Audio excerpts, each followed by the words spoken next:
What's under the bonnet?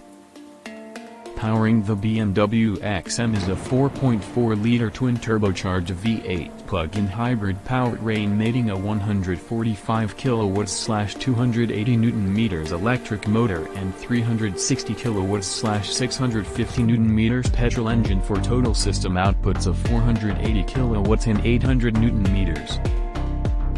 The XM has a 25.7 kWh battery, with an electric-only range of 82 to 88 km on the WLTP cycle.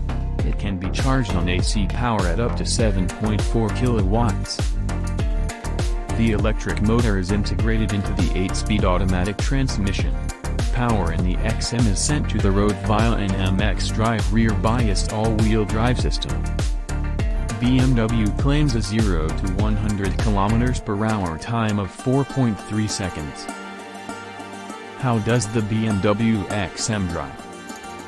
There is a lot to unpack about how the XM drives, because there are so many drive modes. The internal combustion M range is already incredibly customizable, but the addition of a plug-in hybrid system opens more new doors. Along with the suspension, steering, transmission, engine, and all-wheel drive system, the XM allows you to fiddle with the hybrid system and regenerative braking as well. It's overwhelming at first, and our time behind the wheel wasn't quite long enough to explore the full range of what it can do. In its most relaxed mode, the XM feels like an electric car. It defaults to a hybrid mode which leans hard on the electric motor below 140 km/h, and unless you demand peak performance, it's unlikely most trips to work will need the 4.4-liter V8 at all.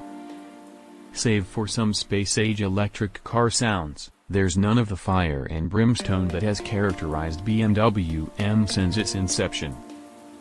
There is some harshness to the ride, though. Our tester was on 22-inch wheels, not the 23s that are a no-cost option, but at low speed it really slaps, crashes, and bangs over rough roads.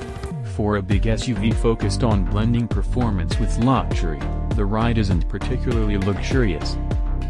As for what happens when you put your foot down, if the car is in its normal hybrid drive mode, it pauses for a moment while the electric motor, transmission, and turbocharged V8 engine have a conversation about how best to deliver their thrust, and then smashes you in the back and drop kicks you down the road. If the pause is slightly disconcerting, the way this 2,700 kg SUV accelerates is properly alarming. It's way faster than it has any right to be, pulling hard from low in the rev range and dripping through to the red line harder than a turbocharged, electrically aided engine has the right to. Even with electric assistance, the petrol V8 in the XM sounds angry as well. Rather than the bassy wobble of an AMG, there's a harsher motorsports edge to BMW's raciest V8. When you're in the mood to get racy, the XM is capable of getting a real move on. The combination of rear-wheel steer, active anti-roll, and clever active all-wheel drive, not to mention the monstrous 275-section rolling stock, means it turns in confidently and sticks determinedly on tight roads.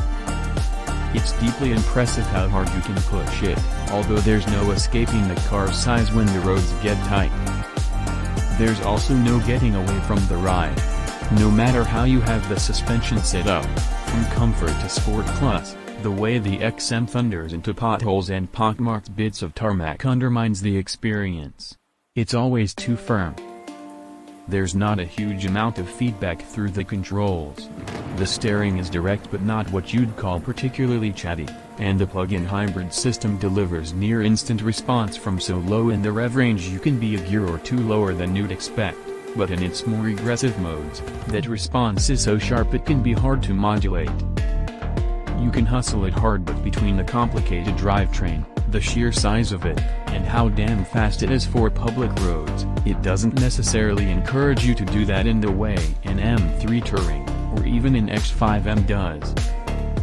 That would be easy to swallow if it was a refined cruiser, but the ride isn't the only chink in its armor. There's quite a lot of road noise from those monstrous tires at 100 km/h on less than perfect hussy highways, and the nose determinedly hunts out cambers at speed. It means the car never feels particularly settled, with the steering wheel constantly tugging in your hands. In a purebred sports car, that's a compromise worth making. In a large luxury SUV designed to also be a sports car, it's harder to swallow.